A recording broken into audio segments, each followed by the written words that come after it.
اور بس حالے کے اندر کی بڑی بہن جاگ گئی تھی۔ خیر اب ایسی بھی کوئی بات نہیں، اتنا تو ہینڈسم ہے میرا بھائی، اس کو کیا ضرورت ہے بھلا میک اپ کی، اور پچکا ہوا آلو بس اس کو میں ہی کہہ سکتی ہوں اور کوئی نہیں، حالے نے گویا اعلان کیا تھا۔ حسن کی آنکھیں چمک اٹھی تھیں۔ اماں صحیح کہتی تھی، حالے حسن کی دوسری ماں ہے۔ وہ بالکل دیسی ماؤں کی طرح ہر وقت حسن کے کھانے پینے صحت کا خیال رکھتی تھی، لیکن اس کو ذلیل کرنا بھی اپنا فرض سمجھتی تھی۔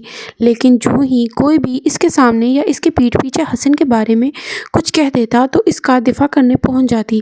اچھا بابا نہیں کہتے کچھ آپ کے بھائی کو، یہ بتائیں کہ کیا کھائیں گے آپ سب؟ سفیر کو حالے کی یہ عادت بہت پسند تھی کہ وہ عام لڑکیوں کی طرح ہر بات پہ ہاں میں ہاں نہیں ملاتی تھی، بلکہ اپنا موقف پیش کر کے اگلے کو لاجواب کر دیتی تھی۔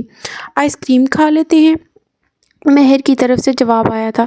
جو بھی آپ سب کھانا چاہیں بتا دیں، ٹریٹ میری طرف سے ہے۔ اگر یہ ٹریٹ آپ کے واپس آنے کی خوشی میں ہے تو آپ ہمیں ٹرکانے کی کوشش مت کریں، حالے بولی تھی۔ ارے نہیں، وہ ٹریٹ قرض رہی مجھ پہ، یہ تو بس ویسے ہی آپ سب کے ساتھ وقت گزارنے کے لیے ہے۔ وہ یہ نہیں کہہ سکتا تھا کہ بس تمہارے ساتھ وقت گزارنے کے لیے۔ چلیں پیزا کھا لیتے ہیں اور بروسٹ۔ حسن نے اپنی پسند بتا دی تھی۔ نہیں مجھے تو سپرنگ رولز اور فرائیڈ چکن کھانا ہے، حالے نے بھی فرمائش کی تھی۔ اور مہر تم جو آپ کھلا دیں۔ مہر نے کندھے اچکائے تھے۔ تم خود بتاؤ نا، ظاہر ہے کچھ تو فیورٹ ہوگا تمہارا بھی۔ دیکھو حسن اور حالے نے بھی اپنی پسند بتائی ہے، اپنی رائے دینا سیکھو لڑکی، سفیر نارمل سا بولا تھا، جبکہ مہر ماں کے چہرے پہ سایہ سا لہرا گیا تھا۔ چچی نے تو کہا تھا کہ سفیر کو وہ لڑکیاں بالکل بھی پسند نہیں ہیں جو ہر بات پہ اپنی رائے دیتی ہیں۔ بچوں کے لیے بیف برگر لے آئیں، حسن نے اس کی مشکل آسان کی تھی۔ ہاں ٹھیک ہے یہی لے آئیں، وہ مجھے دل کے ساتھ بولی تھی۔ تھوڑی ہی دیر میں وہ چاروں شہر کے ایک بہت بڑے ریسٹورنٹ میں بیٹھے کھانا کھا رہے تھے۔ ان تینوں کے لاکھ منع کرنے کے باوجود سفیر ان کو یہاں لے آیا تھا۔ کراچی کا ایسا کوئی ریسٹورنٹ شاید ہی ہو جہاں حالے اور ہارون نے کھانا نہ کھایا ہو۔ کوئی ڈھابہ، کوئی کیفے ایسا نہیں تھا جس کا حالے کو پتہ نہ ہو۔ گھر کا کھانا تو وہ شاد و نادر کھاتی تھی۔ وہ اپنی ساری پاکٹ منی، ساری سیونگز یا تو کھانے میں اڑاتی یا ڈائمنڈز پہ۔ کھانا اور ڈائمنڈ اس کی کمزوری تھے۔ وہ اچھا کھانا کھانے کے لیے گھنٹوں کا سفر کرنا بھی برداشت کر لیتی تھی۔ سفیر کو بھی جب کوئی بزنس ڈنر کرنا ہوتا یا کسی دوست کو کھانا کھلانا ہوتا تو وہ حالے ہی سے رابطہ کرتا، اور وہ آج دن تک کبھی بھی مایوس نہیں ہوا تھا۔ جبکہ مہر ان سب کاموں سے بہت دور تھی، اس کو گھر کا کھانا، گھر میں رہنا ہی پسند تھا۔ رہا سفیر تو اس کو کھانا کھانے سے زیادہ کھانا کھلانا پسند تھا۔ وہ جب بھی اسلام آباد سے واپس آتا حالے لازمی ٹریٹ لیتی، اور یہی ہارون اور اس کے جھگڑا ہو جاتا۔ وہ ہمیشہ یہی کہتا، حالے تمہیں 4 گھنٹوں کی ڈرائیو میں بھی کہیں کھانا کھانا ہو تو مجھے بتاؤ یار، ہم دونوں جائیں گے، میں لے کے جاؤں گا تمہیں۔ تم اس سفیر کو کیوں بولتی ہو؟ میں مر گیا ہوں کیا؟ مجھے کہو، میں تمہیں کبھی منع نہیں کرتا، پھر کیوں تم ایسا کرتی ہو؟ تمہارے پاس اگر اتنے ہی پیسے ہیں تو جا کے کسی یتیم خانے کو دان کر دو، مجھے نہیں ضرورت تمہاری مہربانی کی۔ چچا زاد ہے وہ میرا، میں لوں گی ٹریٹ۔ کاش تم اس چچا زاد کے آگے بھائی لگانا بھی شروع کر دو تو میرے دل کو بھی قرار آ جائے۔ اس ریسٹورنٹ میں بھی وہ ہارون کے ساتھ آ چکی تھی اور یہاں کا کھانا اس کو زیادہ پسند نہیں آیا تھا، لیکن سفیر کو یہ جگہ بہت پسند تھی، سو وہ خود پہ جبر کر کے بیٹھی رہی، اور اسے ہارون شدت سے یاد آ رہا تھا۔ آج پہلی بات تھی جب وہ لوگ اس کے بغیر آئے تھے۔ ہر دفعہ وہ ساتھ آتا تھا، سفیر سے لاکھ اختلاف ہی صحیح، لیکن ہارون اس کو اکیلے تو مر کے بھی نہ جانے دے۔ حالانکہ حسن اور مہر بھی ساتھ ہی آیا کرتی تھی، لیکن ہارون کے لیے وہ پھر بھی اکیلی ہی ہوتی۔ آپ نہیں کھا رہی تو میں کھا لیتا ہوں۔ یہ بھی حسن کا ندیدہ پن اس کو حال میں کھینچ لایا تھا۔ ہاں بیٹا، پیٹ کی پیاس نے تمہیں آپ بولنا بھی سکھا ہی دیا تو میں تمہیں صحیح کھلاتی ہوں، ذرا ہاتھ تو لگاؤ نا میری پلیٹ کو۔ آیا بڑا، خود بھی تو آپ نہیں کھا رہی، ہارون بھائی کے خیالوں میں گم ہے، اور پیٹ کی پیاس نہیں بھوک ہوتی ہے، وہ منہ بنا کے بولا تھا۔ ان دونوں کی لڑائی کو انجوائے کرتا سفیر حسن کی بات پہ ٹھٹکا تھا، جبکہ مہر خاموشی سے اپنی پلیٹ میں چمچ چلا رہی تھی، جیسے اس کو کسی چیز سے فرق ہی نہ پڑتا ہو۔ کیا مطلب، ہارون کو کیوں یاد کرے گی وہ اس وقت؟ وہ پوچھ ہی بیٹھا تھا۔ ہر دفعہ یہ ہارون بھائی کے ساتھ ہی آتی ہے نا، اس لیے حسن نے جواب دیا تھا۔ حالے نے سفیر کا موڈ خراب ہوتے دیکھ لیا تھا۔ ظاہر ہے وہ ہر جگہ ہمارے ساتھ تو نہیں آ سکتا، ہم کزنز ہیں، ایک گھر میں رہتے ہیں، کیا اب کہیں بھی جائیں گے تو اس کو ساتھ لانا ہوگا؟ وہ بھی میرا کزن ہے، گھر کا فرد ہے اور میرا بیسٹ فرینڈ بھی ہے۔ اب آپ اس کو بے شک ساتھ نہ لائیں، لیکن میں جہاں بھی جاؤں گی اس کو یاد ضرور کروں گی۔ اب آپ کیا میرے ذہن پہ بھی پہرا بٹھائیں گے؟ وہ اس انداز میں بولی تھی کہ مہر نے سر اٹھا کے اس کو دیکھا تھا۔ حالے، سفیر کا یہ مطلب نہیں تھا، تم غلط سمجھی، وہ بس ایسے ہی بات کر رہے تھے۔ نہیں مہر، اس کو مت ٹوکو، یہ واقعی صحیح کہہ رہی ہے، میری بھی غلطی ہے۔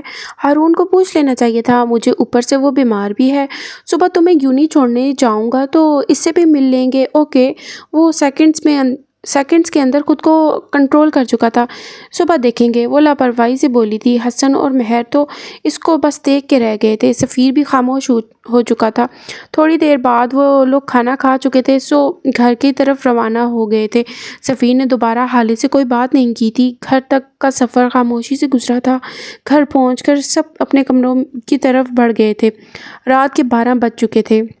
جب حالے کچن میں اپنے لیے کافی بنا رہی تھی، وہ کافی بنا کر جیسے ہی کچن سے باہر نکلی تھی کہ اس کو اپنے سامنے فروہ کھڑی دکھائی دی تھی۔ یہ شاہی سواری اس وقت کدھر سے آ رہی ہے؟ وہ اپنی زبان پہ کنٹرول نہیں رکھ پائی تھی۔ ویسے تو اس وقت میرا کوئی موڈ نہیں ہے کسی جوابی حملے کا، لیکن میرے منہ لگے بغیر آپ کو بھلا نیند کہاں آئے گی؟ تو آپ کو بتائے دیتی ہوں کہ یہ شاہی سواری آپ کے ولی عہد شہزادہ سفیر کے ساتھ کھانا کھانے گئی تھی اور تھوڑی دیر پہلے ہی لوٹی۔ اس کی آنکھوں میں ایک الگ ہی چمک تھی اور اس کے لہجے کا مان، ہاں یہی مان اس وقت فروہ کو ٹھٹکا تھا۔ بات سنو لڑکی، سفیر بھائی بولا کرو، تم 9 سال بڑا ہے وہ تم سے، اب تم کوئی بچی نہیں رہی جو تم اس کو اس کے نام سے پکارتی ہو۔ اچھا تو یہ بات ہے، پھر تو میں آپ کو بتاتی چلوں کہ نہ ہی میرا دین اور نہ ہی میرا ملک کا قانون ان کو میرا بھائی بتاتا ہے، اور رہی آپ تو سارا گھر جانتا ہے۔ حالے سلطان آپ کی کتنی سنتی ہے؟ وہ ان کو تپاتی ہوئی بولی تھی۔ یہ 3-4 سال پہلے تک تو تمہیں دین اور قانون بھولا ہوا تھا، اب اچانک کیسے یاد آ گیا؟ تب تو تم اس کو بھائی بلاتی تھی، تب میں بچی تھی، معصوم سی، کم عمر سی، ننھی کلی۔ اب یہ کام کرنے لگ گیا ہے۔ وہ انگلی سے اپنی پیشانی پہ دستک دیتے کہہ رہی تھی، اس نے مجھے غور و فکر کرنا سکھایا، اور جب میں نے تحقیق کی تو مجھے علم ہوا۔ وہ 2 قدم آگے ان کے کان کے پاس جھکی تھی کہ سفیر میرا بھائی نہیں ہے۔ وہ ایک لفظ پہ زور دیتی ہوئی بولی تھی اور ان کے قریب سے گزرتی اوپر کی طرف چلی گئی تھی۔ پیچھے سے فروہ پیر پٹکتی رہ گئی تھی، وہ بالکل نگین کی طرح زہر اگلتی تھی، انہوں نے اعتراف کیا تھا۔ وہ اپنے گھر کے چھوٹے سے باغیچے میں گھاس پر بیٹھی تھی۔ پہلے یہ گھاس بہت گھنی تھی، لیکن جب سے عمر نے وہ چھوٹی سی سائیکل لی تھی، ان کے باغیچے کی گھاس اجڑ کے رہ گئی تھی۔ عمر کا جب دل کرتا وہاں سے گھاس کو اپنے چھوٹے چھوٹے ہاتھوں سے توڑتا، ایک شاپر میں جمع کرتا، اس شاپر کو سائیکل پہ لٹکاتا اور سیدھا نفیسہ کے پاس پہنچ جاتا۔ لے اماں، آج کا سودا لے آیا ہوں میں۔ وہ بالکل ساتھ والوں کے سرمد کی طرح بولتا، جیسے سرمد اپنی ماں کو سودا لا کے دیتا تھا۔ عمر بالکل اسی طرح نفیسہ کے محبوب باغیچے کی گھاس توڑ کے لاتا۔ وہ 1000 دفعہ کہہ چکی تھی کہ ان کو سودا نہیں چاہیے، وہ خود جا کے لے آئیں گی، لیکن عمر نے گویا نہ سننے کی قسم کھا رکھی تھی۔ اب تو وہ 3 دنوں سے گھاس بھی نہیں لایا تھا۔ وہ گھاس پہ ہاتھ پھیرتے ہوئے سوچ رہی تھی، ان کی بچپن کی سہیلی زرینہ ان کے ساتھ ہی گھاس پہ بیٹھی تھی۔ نفیسہ، تم پریشان مت ہو، عمر ٹھیک ہو جائے گا، وہ ان کے گھٹنے پہ ہاتھ رکھتی بولی تھی۔ اور وہ کیس، اس کا کیا کروں میں؟ زری ادھر ادھورا چھوڑ دوں؟ اس لڑکی کو انصاف کی امید دلائی ہے میں نے، اس کے باپ سے وعدہ کر چکی ہوں میں، اس کی ماں کے آنسو سونے نہیں دیتے مجھے۔ وہ لڑکی 40 دن تک مختلف لوگوں سے ہوس کا نشانہ بنتی رہی ہے، صرف اس لیے کیونکہ وہ 10 درندہ صفت انسان یہ دیکھنا چاہتے تھے کہ اس لڑکی کا ہونے والا بچہ ان 10 لوگوں میں سے کس کا ہوگا۔ اس بچی کو کیا جواب دوں؟ تم